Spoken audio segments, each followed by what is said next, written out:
రోజు దేవుడు చెప్పుతున్న వాక్యం. కీర్తనలు 137. యెహోవా మీద ఆశపెట్టుకొనుము, యెహోవా యొద్ద కృప దొరుకును. మన ఆశలు చాలాసార్లు మనుషుల మీద పెడతాం, అవే మనలను నిరాశపరుస్తాయి. కాని దేవుని వాక్యం ఇలా చెబుతుంది, యెహోవా మీద ఆశపెట్టుకొనుము, ఆయన యొద్ద కృప దొరుకుతుంది. దేవుని మీద పెట్టిన ఆశ ఎప్పుడూ వృథా కాదు. ఆయన ఆలస్యం చేసినా ఆయన ఎప్పుడూ మరచిపోడు.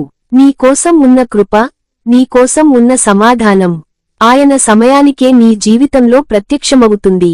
మనకి ఒక్కటే కావాలి, యెహోవా మీద ఆశ. ప్రార్థన చేసుకుందాం. కళ్ళు మూసుకొని ఏకీభవించండి.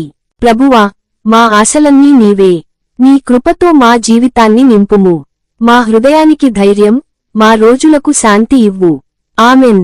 లైక్ చేయండి, షేర్ చేయండి, మరియు ఇలాంటి దేవుని వాక్య సందేశాల కోసం మా ఛానెల్ను సబ్స్క్రైబ్ చేయండి.